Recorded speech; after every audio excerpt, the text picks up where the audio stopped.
Hola amigos, ¿cómo están? Espero que se encuentren muy bien. Amigos, sean bienvenidos a mi canal, sean bienvenidos a una nueva video reacción. Amigos, antes de comenzar con esta video reacción, quiero invitarlos a que se suscriban a mi canal para que no se pierdan ninguna reacción acerca de España. Si ya saben amigos, suscríbanse ahora mismo. Aquí en la descripción del video les dejo el enlace del video original. También les dejo mi Instagram por si quieren seguirme. Y nada amigos, el día de hoy traigo un video muy interesante. Un video que sé que a ustedes también pues, les va a gustar. A mí cuando vi el video, la verdad es que pues, lo quise traer al canal porque quiero aprender un poco más acerca de España. Quiero aprender un poco más acerca de la historia de España, y esta vez en el video original el título que tiene este video se llama El desastre de Anual, el fin de España en Marruecos, y me puse pues a investigar un poco de lo que es Anual porque la verdad es que desconozco, es la primera vez que yo escucho este nombre. Y el desastre de Anual fue una grave derrota militar española en la guerra del Rif y una importante victoria para los rebeldes rifeños comandados por Abd el-Krim. Se produjo entre el 22 de julio y el 9 de agosto de 1921 cerca de la localidad marroquí de Anual, situada entre Melilla y la bahía de Alhucemas. Así que pues según esto fue una derrota española. Como les digo, es la primera vez que yo escucho esto acerca de Anual. La verdad es que yo no lo había escuchado, pero para eso son las reacciones, ¿no? Para conocer un poco más a España. La verdad es que he aprendido bastante acerca de España, así que aquí abajo en los comentarios díganme qué opinan acerca de esto, acerca de la derrota militar española, quién tuvo la culpa o etcétera, lo que quieran decirme aquí abajo en los comentarios. Y nada amigos, no quiero enrollarme más y comencemos con esta video reacción. Una humillante derrota ocurrida en el verano de 1921 que costó miles de muertes de soldados españoles en el territorio del Rif, lo que era el protectorado de Marruecos, ante las huestes rifeñas. ¿Os suena? Si no es así, no os preocupéis, porque hoy en Memorias de Pez os vamos a contar el desastre de Anual. Vamos a ponernos en contexto. Todo lo que os vamos a contar ocurre en Marruecos, en este país árabe que está en el norte de África. Vamos a ver, la Aquí verdad es que España a yo nunca lo día había de hoy escuchado. controla dos territorios, Ceuta y Melilla. Los reyes católicos se hicieron con Melilla en el 1497, que por entonces estaba bajo dominio musulmán, y la incorporaron a la corona de Castilla. Y más tarde, en el 1580, Felipe II, quien había heredado la corona portuguesa, incluyó Ceuta a la corona española, aunque definitivamente quedó bajo soberanía española cuando España y Portugal firmaron el Tratado de Paz de Lisboa un siglo después. Pues bueno, estos territorios españoles están literalmente dentro de Marruecos, y Marruecos era un sultanato gobernado por la dinastía alauita, que había llegado al poder en el siglo XVII, y que a finales del siglo XIX y principios del XX se debilitó por las luchas de sucesión y las disputas por el trono, por una economía en decadencia que no podía hacer frente a las demandas financieras ni militares, y especialmente porque era un objetivo muy jugoso para las potencias coloniales europeas, que buscaban expandir sus imperios coloniales en el norte de África. En este caso nos referimos particularmente a Francia y a España. Como ya os hemos dicho, España poseía Ceuta y Melilla, mientras que Francia tenía Argelia como su colonia, además de ejercer una influencia significativa en Túnez y en parte de Marruecos. Así que las potencias europeas se pusieron las pilas y decidieron intervenir administrativa y militarmente en el sultanato de Marruecos, para ver si podían pillar cacho. Y le salió bien, hasta cierto punto. Las tropas españolas se enfrentaron a las tropas marroquíes en la batalla de Castillejos en 1860 por el control de la región de Tetuán, y tras la derrota marroquí se firmó el Tratado de Guadras, que estableció las condiciones de paz. Como resultado, España retiró sus fuerzas de la región y amplió los territorios de Ceuta y Melilla, además de otras compensaciones.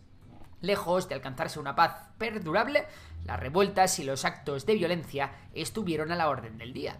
Unos años más tarde, en 1902, España negoció con Francia la forma de repartir las zonas de influencia del Sultanato de Marruecos, aunque no se llegó a ningún acuerdo concreto. Así que dos de las potencias europeas más importantes, Francia y Reino Unido, establecieron la Entente Cordiale, donde establecieron la libertad de acción de Francia en Marruecos y de Reino Unido en Egipto. De hecho, en este pacto incluso se reconocía a España una zona de influencia en torno a Ceuta y Melilla, y la administración de una parte del territorio marroquí. Finalmente, todo el reparto de las zonas de influencia de estas potencias coloniales se resolvió en la Conferencia de Algeciras. Total, España se quedó con la franja norte de Marruecos, la cual incluía la región montañosa del Rif y la región vecina de Yebala, una zona altamente conflictiva y que traería bastantes problemas. La situación en el norte de África generó un gran descontento en España, tanto que la opinión pública se puso en contra de las campañas militares en Marruecos. Además, nadie entendía qué es lo que estaba ocurriendo allí. Unido a eso estaba el sistema de reclutamiento, que desencadenó una serie de protestas y disturbios. ¿El motivo? Pues que los hijos de las clases medias y altas conseguían escapar de los peores destinos e incluso del reclutamiento, y los que acababan yendo a la guerra eran los hijos de las clases más bajas. Lo que viene siendo lo mismo de siempre, vamos. La población española entendía entonces la llamada a las armas como un impuesto de sangre para estas clases sociales. Mientras, en el norte de África comenzó lo que se conoce como la Guerra del Rif, o Guerra de Marruecos, un enfrentamiento que se inició en 1909 entre las tropas coloniales españolas y francesas contra las tropas rifeñas que se sublevaron contra la dominación colonial. España y las Francia. Tropas españolas que se encontraban en estos territorios estaban mal vestidas, mal equipadas y con artillería muy anticuada y escasa, y la corrupción de algunos oficiales mermaba los suministros que eran destinados para la tropa. Frente a ellos, las tropas rifeñas jugaban en casa, así que se conocían bien el terreno y estaban adaptados Francia al y clima, España además de contra disponer de Marruecos. armas de fuego. El as que los rifeños tenían en la manga era que Abdelkrim, su líder, había trabajado como traductor para el servicio de la administración colonial española y conocía todas las debilidades del ejército español. Con esta situación se veía venir el desastre. Pero avanzamos unos años, hasta 1920. Para que os hagáis una idea, el total de la fuerza española en Marruecos ascendía a 19.000 hombres, de los cuales 9.000 constituían la fuerza del comandante general de Melilla, Fernández Silvestre, frente a 95.000 hombres que Francia tenía en su zona del protectorado. El plan del general Silvestre era conseguir Alhucemas para dominar el Rif y acabar con la guerra de Marruecos. En pocos meses, las tropas españolas avanzaron unos 135 kilómetros sobre el Rif, en dirección a la bahía de Alhucemas, desde Melilla, contando con menos de 7.000 hombres, 8 baterías y una escuadrilla aérea. Ante el avance español, la resistencia rifeña iba siendo mayor y más evidente, y Abdelkrim iba consiguiendo más adeptos a su causa. Parece ser que la Junta de Defensa de España hacía oídos sordos ante la amenaza y desestimó enviar más reclutas o más material al ejército de África. El 15 de enero de 1921, las tropas españolas alcanzaron el pequeño pueblo de Anual, donde instalaron un centro de operaciones. Nadie entendió por qué el general Silvestre eligió este lugar, puesto que se encontraba en una depresión geográfica, rodeada de montañas de tierra, que eran perfectas para las emboscadas. El lugar estaba a unos 106 kilómetros de Melilla, y también estaba lejos del abastecimiento de agua más cercano. En el camino a Alhucemas, unos 1.500 hombres se lanzaron a crear una posición en el monte Abarrán, y comenzaron a levantar las defensas para establecerlo, aunque les sirvió de poco. Las tropas rifeñas, al mando de Abdelkrim, atacaron a Abarrán el mismo día. España perdió la posición y la artillería, y murieron 24 españoles, y 59 más resultaron heridos, sin contar las bajas de aquellos que se unieron a las filas enemigas rifeñas, y es que el ejército español estaba plagado de policías marroquíes que ayudaban en las labores de seguridad.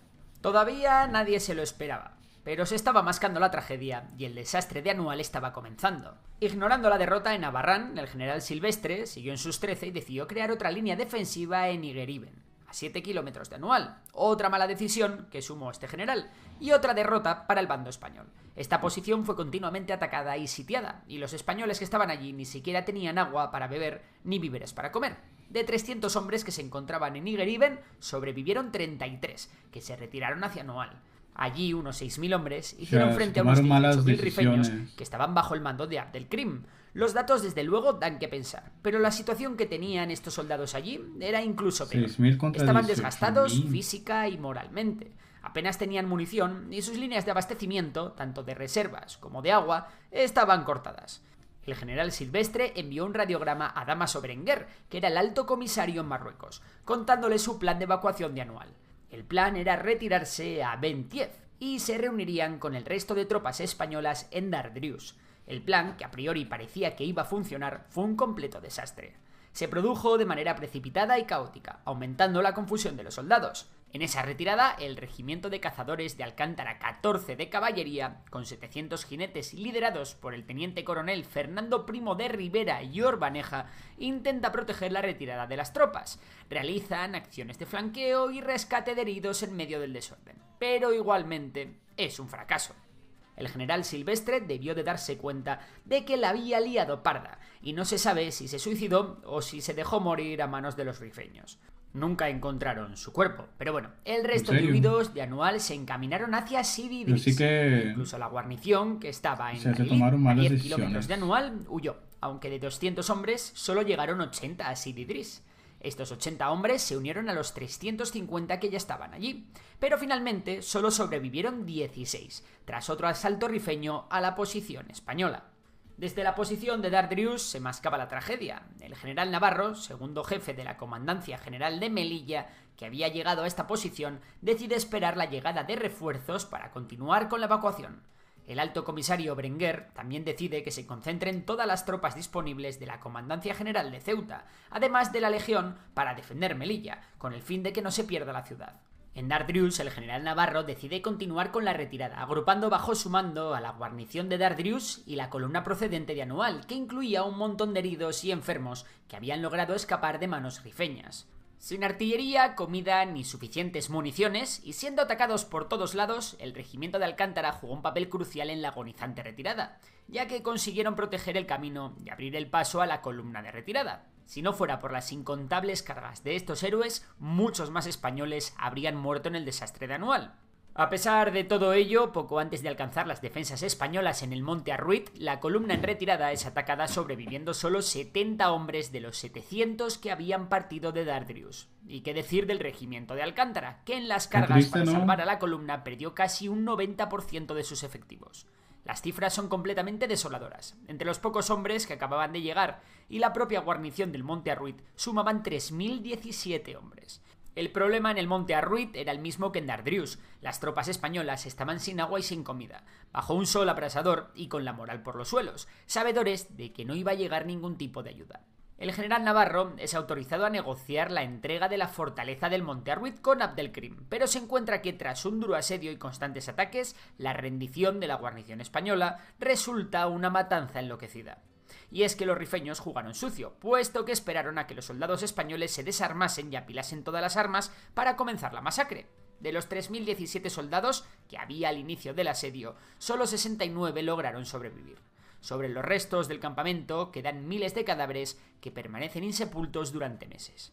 En estas circunstancias se inicia en Melilla la instrucción del expediente Picasso, un informe que pretendió reunir todos los hechos acontecidos en la Comandancia General de Melilla en los meses de julio y agosto de 1921, en lo que se conoce como el desastre de Anual, con el fin de identificar las responsabilidades militares en estos acontecimientos.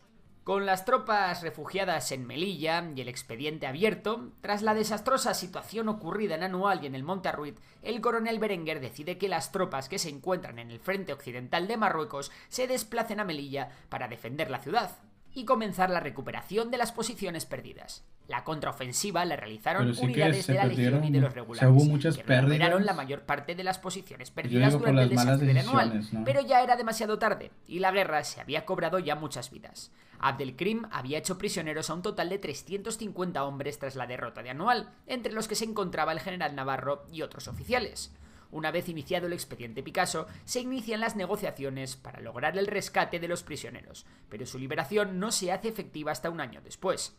Su rescate fue pagado tras largas polémicas y con la intervención tanto de particulares como de asociaciones como la Cruz Roja. De los 350 acabaron llegando a Melilla 326 cautivos españoles liberados. Sin embargo, ni el rey Alfonso XIII, ni el jefe de gobierno, ni ningún ministro están presentes en el puerto para recibirlos. El impacto del desastre de Anual fue terrible para la sociedad española. La cantidad de muertos era impresionante y la humillación mayúscula. Exactamente no se sabe el número de muertos, aunque la estimación que más consenso ha generado es de 7.915. La Más derrota casi también 8.000 contribuyó a la inestabilidad personas. política en España, ya Increíble. que las críticas hacia la gestión del conflicto en Marruecos fueron numerosas.